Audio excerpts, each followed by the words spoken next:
Welcome to subscribe my YouTube channel. Thanks for watching. Subscribe to channel bell button. Dindigul மாவட்டம் நத்தம் பகுதியை சேர்ந்தவர் 55 வயசாகக்கூடிய சரவணன். இவர் அதே பகுதியில் கார்மெண்ட்ஸ் தொழில் நடத்திக்கிட்டு இருக்காரு. இது கூடவே காஜா பட்டன் தயாரிக்கக்கூடிய ஒரு யூனிட்டையும் வச்சிருக்காரு. இவருக்கும் பக்கத்து ஊரை சேர்ந்த கார்த்திகாமணி அப்படிங்கிற லேடிக்கும் ரொம்ப வருஷங்களுக்கு முன்னாடி கல்யாணம் ஆகியிருக்கு. சரவணனுக்கு நத்த 4 வழி சாலை பகுதியில் 20 வீடு சொந்தமாக இருக்கு. அதோட அவரோட பிஸ்னஸும் நல்லாவே போய்கிட்டு இருந்திருக்கு. இந்த தம்பதிக்கு பணம் அப்படிங்கிறது ஒரு பிரச்சனையாக எப்போவுமே இருந்ததில்லை. ஆனால் கல்யாணம் ஆகி 7 வருஷத்துக்கு மேலே ஆகியும் குழந்தை இல்லை. குழந்தைக்காக இவங்க போகாத ஹாஸ்பிட்டலே இல்லை, கோவிலும் இல்லை. எவ்வளோ ட்ரீட்மெண்ட் எடுத்தும் கார்த்திகா கன்சீவ் ஆகவே இல்லை. ஒரு கட்டத்தில் யாருக்கு பிரச்சனை இருக்குன்னு தெரிஞ்சுக்கிறதுக்காக 2 பேரும் சேர்ந்து ஒரு டெஸ்ட் எடுத்திருக்காங்க. அதில் சரவணனுக்கு எந்த பிரச்சனையுமே இல்லை, கார்த்திகாவுக்கு தான் கர்ப்பப்பையில் பிரச்சனை இருக்குன்னு தெரிய வந்திருக்கு. இது தெரிஞ்சதுமே கார்த்திகா ஒரு முடிவுக்கு வந்திருக்காங்க. தன்னோட கணவருக்கு இன்னொரு கல்யாணம் பண்ணி வச்சுட்டா குடும்பத்துக்கு ஒரு வாரிசு கிடைக்கும், நாமளும் கொஞ்சம் நிம்மதியாக இருக்கலான்னு சரவணனை சம்மதிக்க வச்சுருக்காங்க. அதுக்கப்புறமா கார்த்திகா தன்னோட சொந்தக்காரங்க மூலமாக கணவருக்கு பெண் தேடவும் ஆரம்பிச்சிருக்காங்க. இந்த டைம்ல தான் கார்த்திகாவோட சொந்தக்கார பொண்ணு பற்றி தெரிஞ்சுக்கிறாங்க. அவங்க ஃபேமிலி ரொம்பவே கஷ்டத்தில் இருக்கதையும் செல்விக்கு கல்யாணம் பண்ணக்கூட அவங்களால முடியலை அப்படிங்கிற விஷயத்தையும் கார்த்திகா தெரிஞ்சுக்கிறாங்க. சரவணனுக்கு 2வது கல்யாணத்துக்காக செல்வியோட வீட்டில் போயிட்டு கார்த்திகா பேசியிருக்காங்க. இதுக்கப்புறமா சரவணனுக்கும் செல்விக்கும் சிம்பிளாக கல்யாணம் நடந்திருக்கு. கல்யாணத்துக்கு அப்புறமா செல்வியும் கார்த்திகாவும் தனித்தனி வீட்டில் வாழ ஆரம்பிச்சிருக்காங்க. செல்விக்கு அடுத்தடுத்து 3 பசங்க பிறக்கிறாங்க. முதல் பையனை கார்த்திகா வளர்க்க ஆரம்பிச்சிருக்காங்க. மற்ற 2 பசங்க கூட செல்வி சுங்கசாவடி பக்கத்தில் இருக்க அவங்களோட காஜா பட்டன் தைக்கிற யூனிட்டுக்கு மேலே இருக்க வீட்டில் வாழ ஆரம்பிச்சிருக்காங்க. மூத்த மகனோட கார்த்திகா நத்தம் அவுட்டர் பகுதியில் இருக்க வீட்டில் வாழ்ந்துட்டு இருந்திருக்காங்க. சரவணன் 2 வீட்லேயும் மாறி மாறி தங்கிட்டு இருந்திருக்காரு.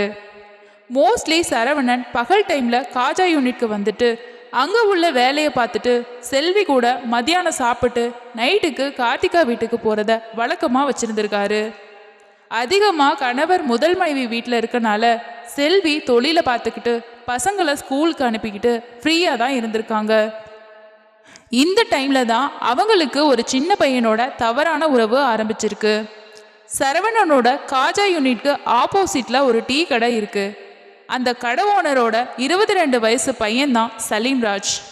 அப்பாவுக்கு உதவியாக அந்த டீ கடையை பார்த்துக்கிட்டு அந்த பையன் இருந்திருக்கான். சலீம்ராஜுக்கு கல்யாணமாகி வைஃப் கூட ஏற்பட்ட கருத்து வேறுபாடுனால விவாகரத்து வாங்கிட்டு தனியாக தான் இருந்திருக்காரு. அதோட சலீம்ராஜுக்கு கிட்னி பாதிப்பு ஏற்பட்டு அவங்க அம்மாவோட கிட்னி தானமாக வாங்கினதுனால தான் இவர் இப்போ உயிரோட வாழ்ந்துட்டு இருந்திருக்காரு. இந்த சூழ்நிலையில தான் செல்வி காஜா யூனிட்ல இருக்கப்ப டீ கொடுக்குற சாக்கில் சலீம் அவங்க கடைக்குள்ள வந்திருக்கான். அதுக்கப்புறமா செல்வி கூட பேசவும் ஆரம்பிச்சிருக்கான். ஆரம்பத்தில் டீ கடை பையன் தானேன்னு சாதாரணமாக ஆரம்பித்த இவங்களோட பழக்கம் நாளடைவில் திருமணத்தை தாண்டின ஒரு தவறான உறவாக மாறவும் ஆரம்பிச்சிருக்கு. 2 பேரும் அவங்களோட மொபைல் நம்பரை ஷேர் பண்ணிக்கிட்டு மணிக்கணக்கில் பேசவும் ஆரம்பிச்சிருக்காங்க. செல்ஃபோனில் பேசின 2 பேரும் தனிமையில் சந்தித்து உல்லாசம் அனுபவிக்க பிளான் பண்ணியிருக்காங்க. செல்வி கணவர் வீட்டுக்கு வராத டைமாக பார்த்து சலீம்க்கு கால் பண்ணி வீட்டுக்கு வர வச்சு அவங்களோட வீட்டிலையே 2 பேரும் உல்லாசமாக இருக்க ஆரம்பிச்சிருக்காங்க. நைட் டைமில் பசங்க 2 பேரும் வீட்டில் இருப்பாங்க. ஸோ அதனால எப்பெல்லாம் டைம் கிடைக்குதோ அந்த நேரத்தில் சலீம் கூட உல்லாசம் அனுபவிக்கிறதையே வேலையாக வச்சுருந்துருக்காங்க செல்வி. ஆனால் எந்த தப்புமே ரொம்ப நாளைக்கு யாருக்குமே தெரியாமல் மறைக்க முடியாதுங்கிற மாதிரி செல்வியோட இந்த தவறான உறவு அரசு புரசலா சரவணனோட காதுக்கு வந்திருக்கு. எடுத்ததுமே இதை பற்றி செல்விக்கிட்ட அவர் கேட்காம எல்லாரும் சொல்கிறது உண்மையானு தெரிஞ்சுக்கணும் அப்படின்னு நினச்சி காஜா யூனிட்டை சுற்றி சிசிடிவி கேமராவை ஃபிக்ஸ் பண்ணுறாரு. எங்கே இருந்தாலும் தன்னோட மொபைல் மூலமாக வீட்டுக்கு யார் வர்றாங்க போகிறாங்க அப்படின்னு சொல்லிட்டும் சலீம் வீட்டுக்கு வர்றானான்னு தொடர்ந்து கண்காணிக்கவும் ஆரம்பிச்சிருக்காரு. சிசிடிவி கேமரா வீட்டில் ஃபிக்ஸ் பண்ணுற டைமில் செல்வி சரவணன் கூட சண்டை போடவும் செஞ்சுருக்காங்க. எதுக்கு இப்போ கேமரா ஃபிக்ஸ் பண்ணுறீங்க, நான் தான் வீட்டையும் தொழிலையும் நல்லா பார்த்துக்கிறேனே, இதுக்கு மேலே கேமரா வச்சு பார்க்க என்ன இருக்குன்னு கேட்டு அவங்க சண்டை போட்டிருக்காங்க. அந்த டைம்ல செல்விக்கு தெரியாது சரவணன் தன்னை நோட் பண்றதுக்காக தான் இந்த சிசிடிவி கேமராவே இன்ஸ்டால் பண்ணியிருக்காரு அப்படின்னு சொல்லி. சரவணன் என்ன சொல்றாருன்னா, நைட் டைம்ல நான் கார்த்திகா வீட்டுக்கு போயிடுவேன், நீயும் பசங்களும் மட்டும்தான் வீட்டில் இருப்பீங்க, ஸோ உங்களோட ஒரு சேஃப்டிக்காக தான் இந்த கேமராவை நான் ஃபிக்ஸ் பண்ணுறேன்னு சொல்லி செல்வியை சமாளிச்சிருக்காரு. கடை சுற்றியும் வீட்டுக்கு வர்ற வழியிலையும் சிசிடிவி கேமரா வச்சுருக்காங்க. ஸோ நம்ம தப்பு பண்ணோம் அப்படின்னா ஈஸியாக மாட்டிக்குவோம் அப்படின்னு கொஞ்சம் கூட செல்வி யோசிக்கவே இல்லை. சிசிடிவி கேமரா வச்சதுக்கு அப்புறமாவும் அவங்களோட சேட்டையை ஆரம்பிச்சிருக்காங்க. கேமரா ஆன்ல இருந்தால் தானே சலீம் போகிறது தெரியும்னு நினச்சி சலீம் வர்றப்பையும் போகிறப்பையும் எல்லாமே கேமராவையும் ஆஃப் பண்ணுறத வழக்கமாக செய்ய ஆரம்பிச்சிருக்காங்க செல்வி. சரவணன் அவரோட ஃபோனில் கேமரா ரெக்கார்டிங்கை செக் பண்ணுறப்ப தான் குறிப்பிட்ட டைம்ல எல்லாம் கேமரா ஆஃப் ஆகுறதையும் திரும்ப ஆன் ஆகுறதையும் நோட் பண்ணியிருக்காரு. அது மட்டும் இல்லாமல் கேமரா எல்லாத்துக்குமே யூபிஎஸ் கனெக்ஷனையும் கொடுத்து வச்சுருந்துருக்காரு. இதனால பவர் கட் ஆன டைம்லையும் கேமரா ஆஃப் ஆகுறதுக்கு வாய்ப்பே இல்லை. அப்போ வீட்டில் இருக்க யாரோ தான் இந்த கேமராவை ஆஃப் பண்ணுறாங்க, அது கண்டிப்பாக செல்வியாக தான் இருக்கும்னு சொல்லி சரவணன் கன்ஃபார்ம் பண்ணியிருக்காரு. வீட்டுக்கு போன சரவணன் அடிக்கடி சிசிடிவி கேமரா ஏன் ஆஃப் ஆகுது, எதனால கேமராவை ஆஃப் பண்ணி வைக்கிற அப்படின்னு சொல்லி செல்வி கிட்ட கேட்டு சண்டை போட ஆரம்பிச்சிருக்காரு. செல்வி ஏதேதோ காரணங்களை சொன்னாலுமே சரவணன் என்ன சொல்லியிருக்காருன்னா, நீ தான் அதை ஆஃப் பண்ணுறது எனக்கு கன்ஃபார்மாக தெரியும், ஸோ அதனால இனிமே இந்த மாதிரி ஏதாவது நடந்துச்சு அப்படின்னா நான் என்ன செய்வேன்னு எனக்கே தெரியாதுன்னு சொல்லி கடுமையாக கண்டிக்கவும் செஞ்சுருக்காரு. அதுக்கப்புறமா இன்னொரு விஷயத்தையும் செல்வி கிட்ட சொல்லியிருக்காரு. கஞ்சிக்கே வழி இல்லாத குடும்பத்தை சேர்ந்த ஒன்று, என்னோட குடும்ப வாரிசுக்காகத்தான் மட்டும்தான் நான் உன்னை கல்யாணமே பண்ணிக்கிட்டேன். எனக்கு துரோகம் பண்ணிட்டு ஏதாவது பண்ணுறேன்னு தெரிஞ்சதுன்னா என்னோட சொத்துல இருந்து ஒரு பைசா கூட உனக்கு கிடைக்காதுன்னு சொல்லியிருக்காரு.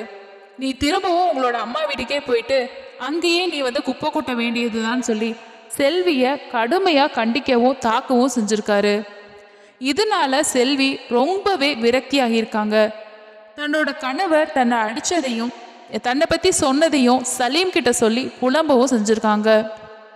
அது மட்டும் இல்லாமல் தான் என்ன குழந்தை பெற்று கொடுக்குற மெஷினா, என்னை வீட்டில் போட்டு இப்படி அடைச்சி வச்சு இப்படி கொடுமைப்படுத்துகிறாங்க, இதெல்லாம் என்னால் தாங்கிக்கவே முடியலைன்னு சொல்லி சலீம் கிட்ட சொல்லியிருக்காங்க. மே 7, 2024 அன்னைக்கு செல்வி தன்னோட 2 பசங்களையும் அம்மா வீட்டுக்கு அனுப்பி வச்சிருக்காங்க.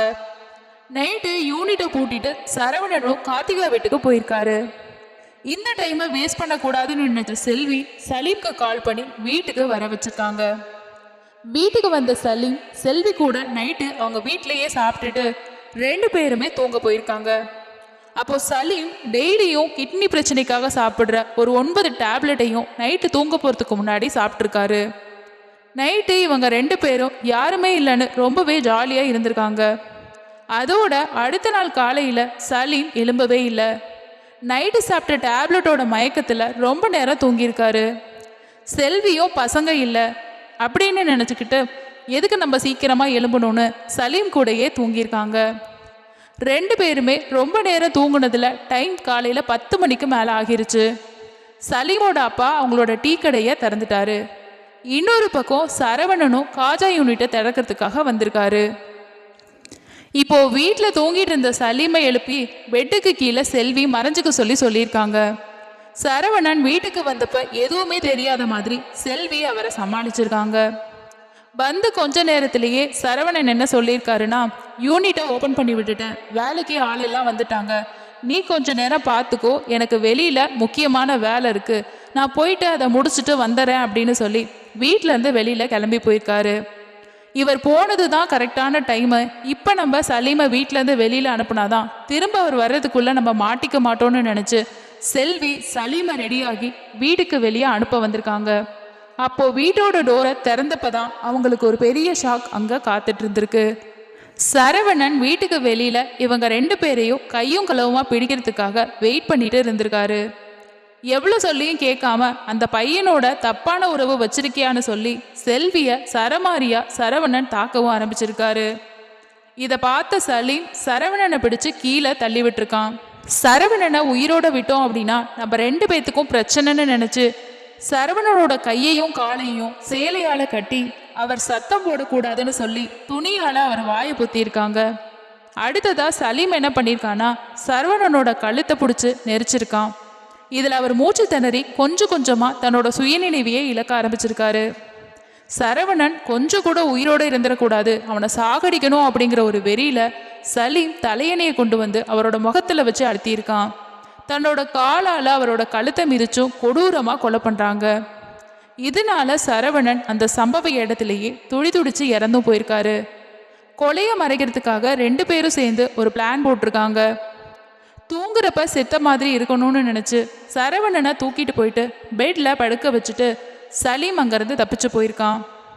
செல்வியும் பக்கத்தில் இருக்கக்கூடிய தன்னோட அம்மா வீட்டுக்கு வீட்டை பூட்டிட்டு போயிருக்காங்க. மத்தியானம் சாப்பாட்டுக்கு வரதா சொல்லிட்டு போன கணவர் இன்னுமே வரலையே நினச்ச கார்த்திகா அவருக்கு நிறைய டைம் கால் பண்ணியிருக்காங்க. ஆனால் சரவணனுக்கு லைன் கிடைக்கவே இல்லை. செல்வியோட வீட்டுக்கு தானே போயிருக்காரு, நம்ம நேராக போயிட்டு பார்க்கலான்னு நினச்சி சுங்கசாவடியில் இருக்கக்கூடிய அவங்களோட வீட்டுக்கு கிளம்பி வந்திருக்காங்க. வீடு வெளியில் பூட்டி இருந்திருக்கு. செல்வி அங்கே இல்லை. வெளியே அவங்க கணவரோட செருப்பு இருந்ததை பார்த்த கார்த்திகா அக்கம் பக்கத்தில் உள்ளவங்களோட உதவியோட வீட்டோட பூட்டை உடைச்சு உள்ளே போயிட்டு பார்த்துருக்காங்க. பெட்ரூமில் சரவணன் மர்மமான முறையில் இறந்து கிடந்ததை பார்த்து நத்தம் போலீஸ்க்கு தகவல் கொடுத்துருக்காங்க கார்த்திகா. தகவல் கிடைச்சி வந்த போலீஸ் சரவணனோட பாடியை திண்டுக்கல் அரசு மருத்துவமனைக்கு அட்டாப்சி பண்ணுறதுக்காக அனுப்பி வச்சுருக்காங்க. அம்மா வீட்டில் இருந்த செல்வியை அரெஸ்ட் பண்ண போலீஸ் ஸ்டேஷனுக்கு கூட்டிகிட்டு போயிட்டு விசாரிக்கிறப்ப தான் கள்ளக்காதல் விஷயம்